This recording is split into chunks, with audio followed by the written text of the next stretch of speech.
సాధారణంగా మనం జీవితంలో ఏదైనా ఒక పెద్ద మార్పు రావాలి అనుకున్నప్పుడు అంటే మరింత డబ్బు సంపాదించాలి అని లేదా గొప్ప విజయం సాధించాలి అని అనుకుంటాం కదా. అప్పుడు మన దృష్టి ఎప్పుడు ఎక్కడుంటుంది?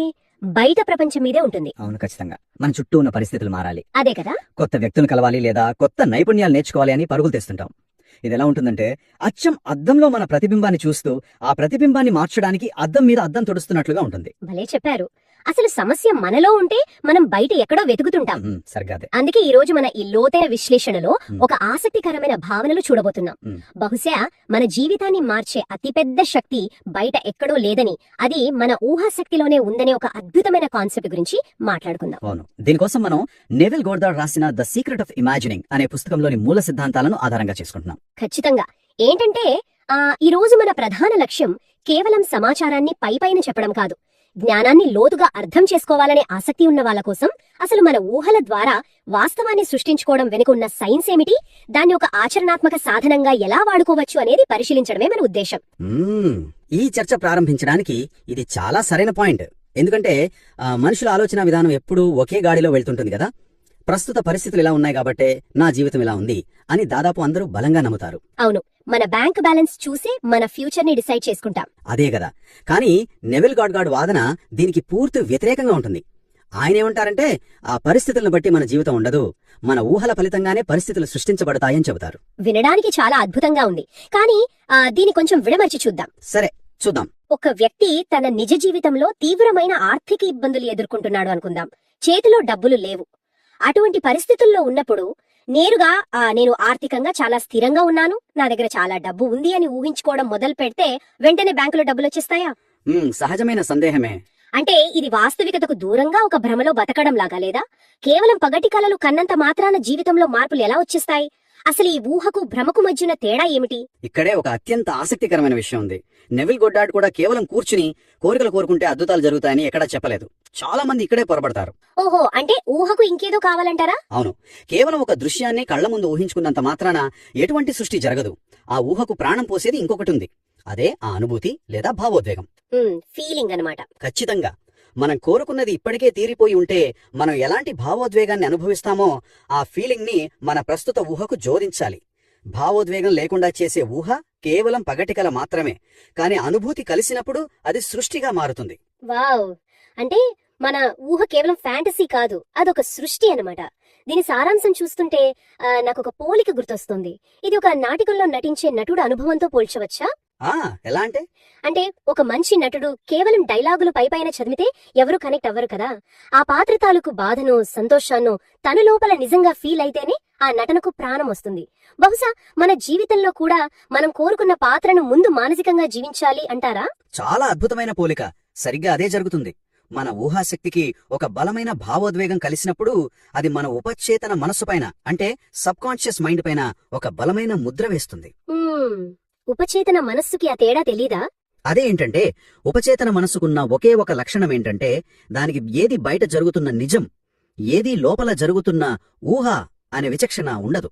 ఒక విషయాన్ని పదే పదే భావోద్వేగంతో ఫీల్ అయితే అదే నిజం అని అది నమ్మేస్తుంది. ఓహో, నిజంగానే అలా నమ్ముతుందా? అవును. ఉదాహరణకు మనం గాఢ నిద్రలో ఉన్నప్పుడు ఒక భయంకరమైన పీడకల వస్తుందనుకుందాం. అప్పుడు శరీరం నిజంగానే వణుకుతుంది కదా, చెమటలు పడతాయి. అవును, గుండె వేగంగా కొట్టుకుంటుంది కూడా. మరి బయట గదిలో ఎలాంటి ప్రమాదం లేదు కదా, మనం సురక్షితంగా మంచం మీదే ఉన్నాం. కానీ మెదడు ఆ ఊహను నిజమని నమ్మి శరీరంలో మార్పులు తీసుకొచ్చింది. అర్థమైంది. అంటే మెదడుకు వాస్తవానికి స్పష్టమైన ఊహకు మధ్య ఉన్న తేడా తెలియదన్నమాట. మన శరీర ప్రతిచర్యలే దానికి నిదర్శనం. ఖచ్చితంగా. ఒకసారి ఉపచేతన మనస్సు ఒక స్థితిని ఇది నిజమని అంగీకరిస్తే ఇక దానికి అనుగుణంగా మన ప్రవర్తన, మన నిర్ణయాలు తీసుకునే విధానం అంతా ఆటోమేటిక్ గా మారిపోతాయి. మన చుట్టూ ఉన్న అవకాశాలను వెతికి పట్టుకుంటుంది మెదడు. వినడానికి చాలా బాగుంది. అయితే ఉపచేతన మనసు ఎలా పనిచేస్తుంది, దానికి సంకేతాలు ఎలా ఇవ్వాలి అనేది క్లియర్ గా ఉంది. కానీ ఆ సంకేతాలు ఇచ్చే విధానం ఎలా ఉండాలి? అదే అసలైన ప్రాసెస్. ఉదాహరణకు ఒకడు తమ వ్యాపారంలో ఒక భారీ లక్ష్యాన్ని చేరుకోవాలి అనుకున్నప్పుడు ఆ లక్ష్యం కోసం వాళ్ళు రాత్రింబవళ్లు పడుతున్న కష్టాన్ని ఊహించాలా? ఎవరెవర్ని కలుస్తున్నారు, ఎలా పెట్టుబడులు తెస్తున్నారు అనే ఆ ప్రయాణాన్ని ఊహించుకోవాలా? ఇక్కడే చాలా మంది తప్పు చేస్తారు. నెవిల్ గోర్డాడ్ సూచించిన ఒక స్పష్టమైన కాన్సెప్ట్ ఏంటంటే లివ్ ఇన్ ది ఎండ్, అంటే అంతిమ ఫలితాన్ని జీవించటం. అంతిమ ఫలితాన్ని జీవించడమా? అంటే ప్రాసెస్ ని వదిలేయాలా? అవును. ఏదైనా సాధించాలనుకున్నప్పుడు ఆ పని ఎలా జరుగుతుంది అనే మార్గాల గురించి అస్సలు ఊహించకూడదు. నేనిలా కష్టపడతాను, ఆ మేనేజర్ని కలుస్తాను, అప్పుడు నా వ్యాపారం పెరుగుతుంది అని ఆ దారిని డిజైన్ చెయ్యకూడదు. కేవలం ఆ ఎండ్ రిజల్ట్ మాత్రమేనా? అవును, నేరుగా ఆ విజయం సాధించిన తర్వాత ఉండే స్థితిని ఇప్పటికే సాధించినట్లు ఊహించాలి. ఇది ఏంటంటే మనం ఫోన్లో మ్యాప్ అప్లికేషన్ వాడినట్లుగా ఉందేమో కదా. ఎలా అంటారు? మనం ఒక కొత్త ప్రదేశానికి వెళ్ళాలి అనుకున్నప్పుడు కేవలం గమ్యస్థానాన్ని ఎంటర్ చేస్తాం. ఆ శాటిలైట్ వ్యవస్థ ఏ దారి గుండా తీసుకువెళ్తుంది, ట్రాఫిక్ ని ఎలా లెక్కేస్తుంది అని మనం ప్రతిక్షణం నియంత్రించం కదా. మనం కేవలం ఎక్కడికి చేరాలో నిర్ణయించి ప్రయాణం మొదలు పెడతాం. అది తీసుకెళ్తుందని నమ్ముతాం. ఖచ్చితంగా. అసలు ఎంత కరెక్ట్ పోలికంటే అది. మార్గం గురించి అతిగా ఆలోచించడం వల్ల ఏమవుతుందంటే మనలో తెలియని ఆందోళన పెరుగుతుంది. ఆ పని జరగపోతే ఎలా అని భయం మొదలవుతుంది. అవును, భయం అనేది మళ్ళీ నెగటివ్ ఫీలింగ్ కదా. అదే భయం, ఆందోళన అంటే మన దగ్గర ఆ వస్తువు లేదా ఆ విజయం లేదు అని మన మనసుకు పదే పదే గుర్తు చేయడమే. అందుకే ప్రాసెస్ ని వదిలేయాలి. వ్యాపారం సజావుగా సాగుతున్నట్లు, విజయం సాధించినందుకు తోటివారు వచ్చి అభినందిస్తున్నట్లు ఊహించాలి. ఆ అభినందనలు వింటున్నప్పుడు లోపల కలిగే ఆ ఆనందం, ఉపశమనం ఫీల్ అవ్వాలి. ఖచ్చితంగా ఆ స్థితిలోనే ఉండిపోవాలి. అంటే ఎప్పుడైతే ఇది నా దగ్గర లేదు అని అనుకుంటారో అప్పుడు లేమి అనే భావనలో ఉంటారు. కానీ ఇది నేను సాధించేశాను అని ఫీల్ అయితే ఆ సంపూర్ణతలోకి వెళ్తారు. సరే, ఇదంతా బానే ఉంది, కానీ నాకు పెద్ద డౌట్. అడగండి. ప్రతి ఒక్కరికి తమకేం కావాలో తెలుసు. ప్రతిరోజు సానుకూలంగానే ఆలోచించాలని ట్రై చేస్తారు. అయినా సరే నిజ జీవితంలో చాలా మంది ఎందుకు ఫెయిల్ అవుతారు? ఎక్కడొక చోట తప్పు జరుగుతూనే ఉంటుంది కదా. అసలు ఆ లోపం ఎక్కడుంది?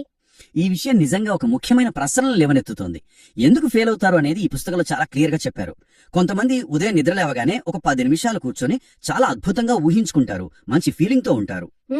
ఆ 10 నిమిషాలు బాగానే ఉంటుంది, కానీ ఆ తర్వాత మిగతా 23 గంటల 50 నిమిషాల పాటు వాళ్ళ ఆలోచనలు ఎలా ఉంటాయనేదే భవిష్యత్తును డిసైడ్ చేస్తుంది. ఓహో, అంటే ఇది ఒక చిల్లులున్న బిందెలో నీళ్లు నింపడానికి ప్రయత్నించడం లాంటిది కదా. అవును, ఎగ్జాక్ట్లీ. ఉదయం కేవలం 10 నిమిషాలు ఆ సానుకూల భావనలు అనే నీటిని బిందెలో పోస్తాం. కానీ మిగతా రోజంతా ట్రాఫిక్ లో విసుక్కోవడం, ఆందోళన చెందడం, లేదా ఇది అసలు జరుగుతుందా అని అనుమానించడం లాంటి చిల్లుల ద్వారా ఆ శక్తి అంతా బయటకు కారిపోతుంది. అక్షరాల అదే జరుగుతుంది. మిగతా రోజంతా ఆందోళనతో గడిపితే ఆ ప్రతికూల ఆలోచనలు ఉదయం చేసిన పనిని పూర్తిగా క్యాన్సిల్ చేసేస్తాయి. నెవిల్ గొడ్డార్డ్ దీని గురించి ఏమంటారంటే, మన జీవితాన్ని డిజైన్ చేసేది అప్పుడప్పుడు వచ్చే ఆలోచనలు కావు, మన ప్రధాన ఆలోచనలు లేదా డామినెంట్ థాట్స్ మాత్రమే అంటారు. రోజంతా ఏ ఆలోచనలు ఎక్కువగా తిరుగుతుంటే అవే వాస్తవం అవుతాయన్నమాట. అవును, అందుకే ఇక్కడ కన్సిస్టెన్సీ లేదా నిలకడ అనేది చాలా ముఖ్యం. కానీ ఎవరైనా సరే 24 గంటలు పాజిటివ్ గా, సంతోషంగా ఉండటం సాధ్యం కాదు కదా. పరిస్థితులు బాగోలేనప్పుడు భయం వస్తుంది.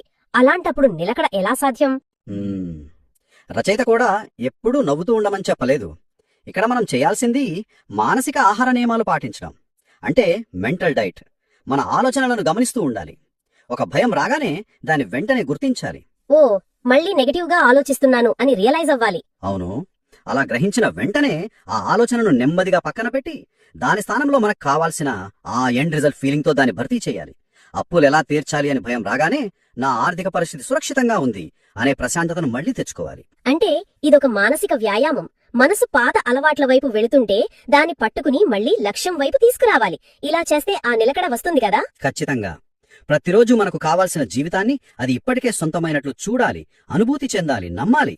జీవితం అనేది మనకు బయట జరుగుతున్నది కాదు, అది మన ద్వారానే జరుగుతుంది అనేది ఈ మొత్తం విశ్లేషణ సారాంశం. అవును, నిజంగా ఇది ఎవరైనా సరే తమ జీవితంలో ప్రాక్టీస్ చేయదగిన ఒక పవర్ఫుల్ టూల్.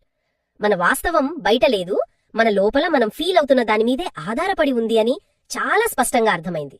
అయితే ఈ విశ్లేషణ ముగించే ముందు నాకొక కొత్త ఆలోచన వచ్చింది. ఏంటది? ఒకసారి ఇలా ఊహించండి.